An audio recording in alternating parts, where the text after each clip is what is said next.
एक ऐसी कहानी जो बचपन की वो ख्वाहिशें, मासूमियत और उन दो छोटी बहनों की जर्नी जो आपको शायद बचपन के उन पलों में ले जाए और वो सारे एहसासों को महसूस कराए जिन्हें आप भूल चुके हैं। तो चाय की एक चुस्की लो और चलो आज की कहानी में। My neighbour Totoro. एक छोटी सी फैमिली अपने सफर पर, जहाँ दूर तक पेड़ और खुला आसमान, पापा और दो प्यारी बच्चियां, मैं जो छोटी चुलबुली बच्ची है, दूसरी बड़ी बहन सासुकी। इस गांव में यहाँ ये परिवार अपने नए घर में रहने आया है, जहाँ दोनों झरने और मछलियाँ दिख रही हैं। यहाँ हमें दिखाया जाता है दोनों बच्चियों को ये घर काफी पसंद आया है। घर थोड़ा टूटा फूटा है, पुराना है, मगर फिर भी काफी सुकून है यहाँ। और आते ही यहाँ दोनों भाग भाग कर कोने तलाशना शुरू कर देती हैं। दोनों बेसब्री से दरवाजा खोल रही हैं और अचानक से खुलते ही एक काला साया जो कीड़ों जैसा पूरे कमरे में फैला हुआ था, एक झटके में ही उनके सामने से फुर हो जाता है। दो पल के लिए तो दोनों का चेहरा फूलदान बना होता है और फिर एक लंबी सांस लेके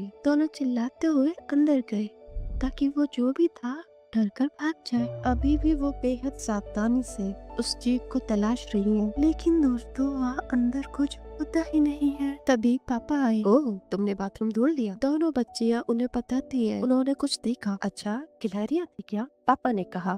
नहीं, वो गिलहरियां नहीं थी, ना ही कीड़े। वो काले थे और पूरे कमरे में फैले हुए थे। सासुकी बोली। पापा ने यहाँ वहाँ देखा बट कुछ न था। शायद कोई भटकती आत्मा होगी, पापा बोले।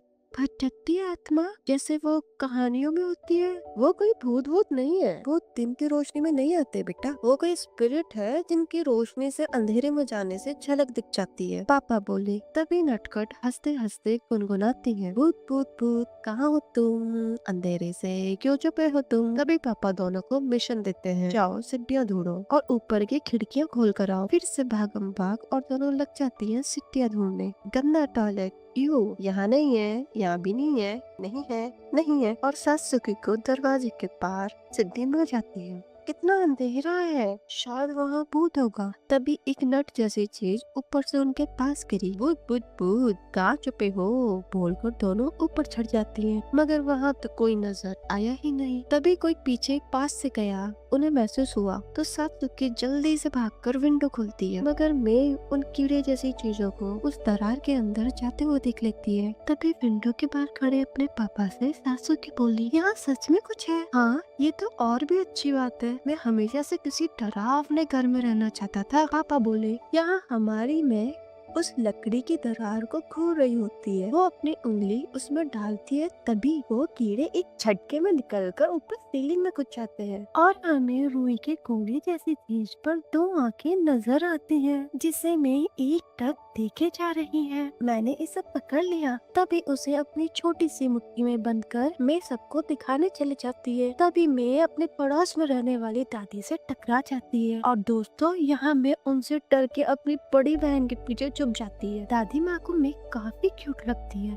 अरे तुम्हारे हाथ इतने गंदे कैसे हो गए? सासुकी ने मैं से पूछा। मैं बोली, उसने एक भूतिया कीड़ा पकड़ा बट वो भाग गया। सासुकी उसके और अपने दोनों के पैर गंदे देख हैरान होती है। तभी दादी आके बोली, आय हाय हाय, तुम्हारे घर में तो भूतिया साया है जो रोशनी से भाग जाते हैं। इनसे डरने की कोई बात नहीं है, जिन्हें उन्होंने भी अपने बचपन में देखा था। दादी ने बताया ये बस खाली जगह रहना पसंद करते हैं और गंदगी फैलाते हैं और कुछ टाइम बाद वो खुद ही चले जाएंगे। बड़ी बहन बोलती है, देखा वो खुद ही चले जाएंगे। तभी मैं बोली, मैं जाने ही नहीं दूंगी उन्हें। अच्छा, और वो बहुत बड़े और भयानक हुए तो? हाँ तो क्या, मैं नहीं डरती, मैं बोली। तभी सासू की मुंह बना के बोलती है, अच्छा तो आज तुम बाथरूम रात में अकेले ही जाना। तभी दादी उन्हें पंप के लिए पानी भरने के लिए भेज देती है ताकि वो उसे चला सके। बच्चियों, जब तक ठंडा पानी ना निकले इसे चलाते रहो, मुस्कुराते हुए दादी ने कहा। तभी पड़ोस में रहने वाला कांता सासुकी को केक देखकर बगीचे से जोर से चिल्लाया, तुम्हारे घर भूतिया है, यहाँ भूत रहते हैं, एक चलो भागो यहाँ से। शो, दादी उसे वहाँ से भगा देती है। सासुकी को वो बिल्कुल पसंद नहीं आया, मगर दोस्तों उसका दिया हुआ केक काफी स्वाद था। पापा ने बोला, मैं भी बचपन में ऐसा ही था, कोई बात नहीं। फिर पूरा परिवार मुस्कुराते हुए केक को एंजॉय किया और उसके बाद उन्होंने दादी को भी विदा किया। एक दो एक तो अगले दिन पूरा परिवार साथ कपड़े धो रहा है। काम खत्म कर पापा उन्हें उनकी बीमार माँ से मिलाने हॉस्पिटल ले जाते हैं। माँ पूछती है, नए घर में तुम्हें कोई परेशानी तो नहीं हुई? सासुली अपनी माँ को बताती है, नए घर में भूत है। अच्छा, अब तो उनसे जल्दी मिलना पड़ेगा। माँ बोली, यहाँ छोटी में शिकायत करती है, ये मुझे बहुत डांटती है। अच्छा, तो तुम ऐसे काम नहीं करती? तभी माँ दोनों को शांत करा देती है। घर जाते हुए मेरे को सब्र नहीं होता कि माँ कब साथ रहने आएंगी। उन्हें आगे में अभी टाइम है। पापा बोले, अगले दिन सासुकी सबके लिए ब्रेकफास्ट बनाकर जल्दी जल्दी स्कूल के लिए निकलती है। उसके बाद मैं अपने खेल कूद में लग जाती है। तभी मैंने पूछा, डैड खाने का टाइम हो गया? बट अभी तो तुमने ब्रेकफास्ट किया था, पापा ने मैं से कहा। तभी मैं अपने छोटे छोटे हाथों से अपने डैड की टेबल पर एक एक करके फूल सजा देती है। डैड, ये सब अब फूल की दुकान है। मैं ये बोलकर मेढक के बच्चे देखने लग जाती है। तभी उसे बगीचे में वही नट्स दिखते हैं जिसे वो आगे जा जाकर उठाने लगती है। और वही घास में उसे दो कानों वाला क्यूट सा क्रीचर निकलता दिखा, जिसका वो पीछा करती है और वो नन्हा सा क्रीचर गायब हो जाता है।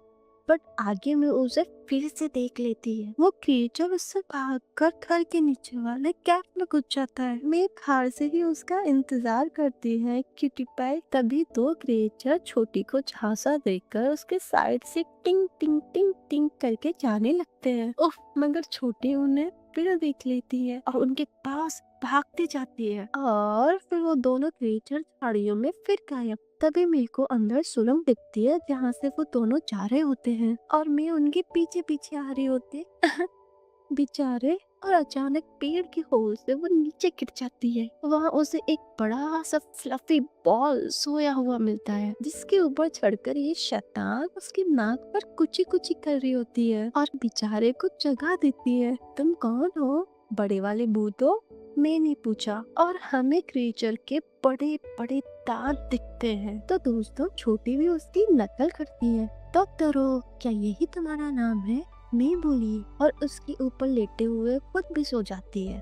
और यहाँ सासुकी घर में आते ही मे को पूछती है। मैं उसे कहीं नहीं दिखी। तभी उसे मे की हेड दिखती है और आगे जाकर मैं उसे उन्हीं झाड़ियों में सोई हुई मिली।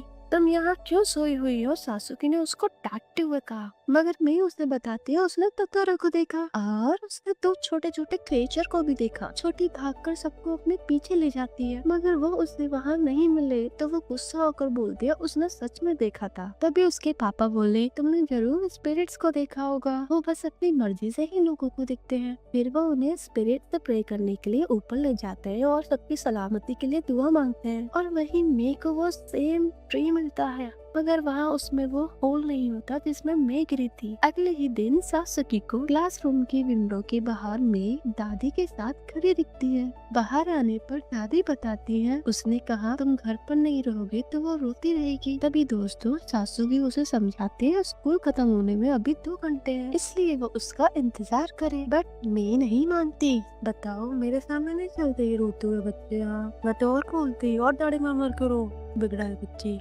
वेल, मॉम हॉस्पिटल में है, इसलिए टीचर मेरे को रूम में बैठने की परमिशन दे देती है। यहाँ सब पढ़ रहे हैं और मैं टोटोरो की ड्राइंग बनाती है। उसकी बड़ी बहन उससे शोर न करने को बोलती है। उसके बाद घर जाते टाइम बारिश हो रही होती है और मैं वहीं गिर जाती है, मगर वो रोती नहीं है, अच्छे बच्चों जैसे। जो कि मुझे कहीं से लगती नहीं है, बट ओके।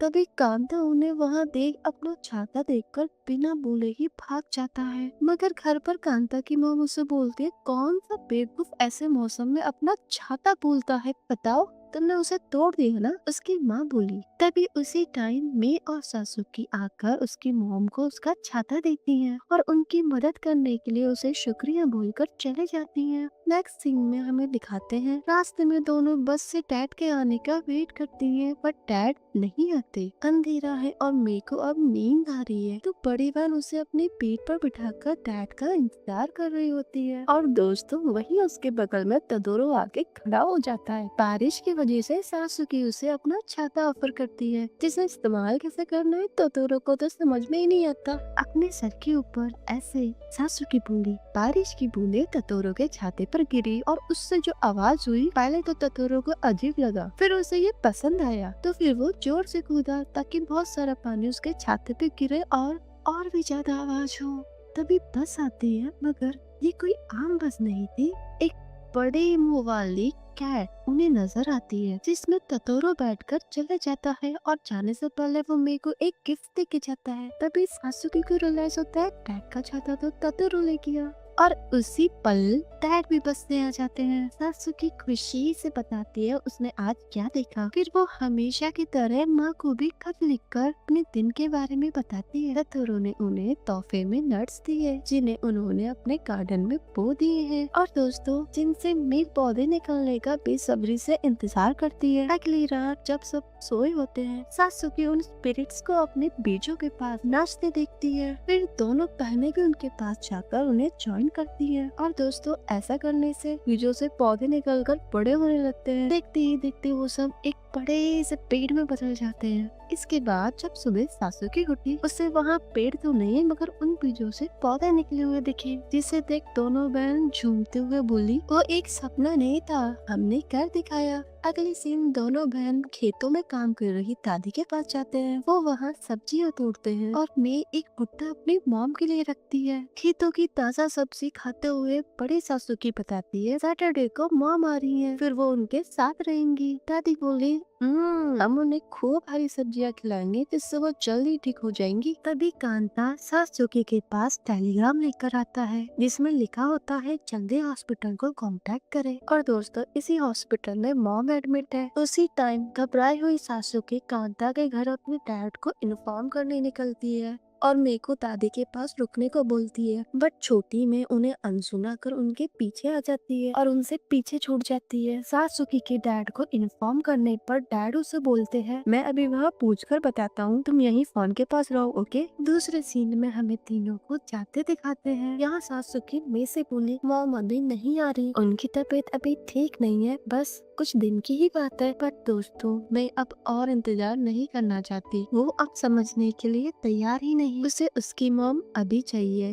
वो जिद करती है और इसी में दोनों में कहा सुनी हो जाती है। रोती रहो तुम बस बोलकर सासुकी गुस्से में चले जाती है। और यहाँ मैं रोते हुए कांता से बोली, वो कितनी बुरी है। यहाँ घर में दोनों बहनें रोती हुई अलग अलग बैठी हैं। तभी दादी आके सासुकी से बोली, चिंता मत करो, उनकी बस थोड़ी सी तबीयत खराब हो गई थी, अब सब ठीक है, वो नेक्स्ट सैटरडे तक जरूर आ जाएंगी। वो कभी घर आई ही नहीं तो, और हमें ऐसे ही छोड़कर चले गई तो।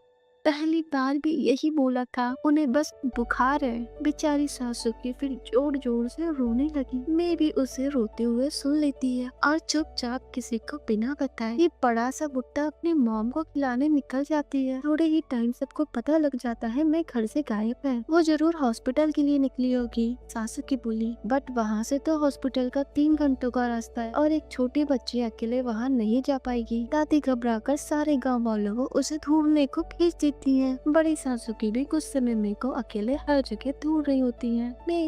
मैं पागल लड़की कहीं भी निकल जाती है। खुद से ही सासुकी बड़बड़ाती है। वो आसपास के लोगों से भी पूछती है, आपने यहाँ किसी छोटे बच्चे को देखा? बट कोई खबर नहीं मिलती। यहाँ कांता अपनी साइकिल से मेघ को ढूंढता हुआ सासुकी को बोला, उन्हें एक छोटे बच्चे की सैंडल तालाब पर मिली, अभी पक्का नहीं है वो मेघ की है या नहीं। घबराई सासुकी वहाँ जाती है। यहाँ सब पानी में स्टिक डालकर मेघ को ढूंढ रहे होते हैं और दादी उसकी सलामती की दुआएं मांग रही होती है। और वो सासुकी को वो सैंडल दिखाकर पूछती है, क्या ये मेकी है? बट वो सैंडल मेकी नहीं होती। शुक्र है, दादी बोली। और ये सुनकर लोग मेघ को दूसरी जगह ढूंढने जाते हैं। तभी सासुकी ऊपर वाले पेड़ों को देखती है और तोतोरो से वह हेल्प के लिए भागती है। और दोस्तों अकेले उसे वहाँ तोतोरो मिल जाता है और वहीं तोतोरो मेघ को ढूंढने के लिए कैट बस मंगाता है और सासुकी को उसमें बिठा देता है। तभी बस चल देती है मेघ को ढूंढने। रास्ते में उसे दादी मेघ को आवाज देते हुए दिखती है। फिर और आगे आसमानों के रास्ते उन्हें में उदास बैठी दिखी। और दोस्तों यहाँ दोनों एक दूसरे के गले मिलती है है। मैं माफी मांगती है उसके ऐसे जाने के लिए। मैं बताती है वो बस ये भुट्टा माँ को देना चाहती थी। ये सुन के कैट बस उन्हें हॉस्पिटल तक छोड़ने का ऑफर करती है, जिससे दोनों खुश होकर बस में बैठ जाती हैं। दोस्तों दूसरे सीन में हमें दिखाते हैं मॉम डैड को बोलती है मुझे बस थोड़ा सा ही बुखार हुआ था, सॉरी उन्होंने इतनी सी बात पर टेलीग्राम दे दिया। कोई बात नहीं, जब लड़कियां देखेंगी तुम ठीक हो वो भी ठीक हो जाएंगी, बस कुछ दिन की बात है, फिर हम सब लोग साथ होंगे। डैड बोले और दोनों हंसने लगते हैं और अपने माता पिता को ऐसे हंसते हुए सासू की ओर में ऊपर से देख रही होती हैं। कहा था ना सब ठीक हो जाएगा, सासुकी ने मेरे को कहा हाँ, और मैंने भी मुस्कुराते हुए हाँ में आंसर दिया। तभी पापा को खिड़की पर एक पुट्टा दिखा, ये यहाँ कैसे आया? उन्हें कुछ समझ नहीं आया। तभी मॉम बाहर देखते हुए बोली मुझे लगता है मैंने पेड़ पर सासुकी और मेरे को पेटे दिखा। सुनने में अजीब है बट हो सकता है। डैड ने पुट्टा दिखाते हुए मॉम को कहा, जिस पर लिखा होता है मॉम के लिए। और ये प्यारी सी स्टोरी यहाँ खत्म हो जाती है।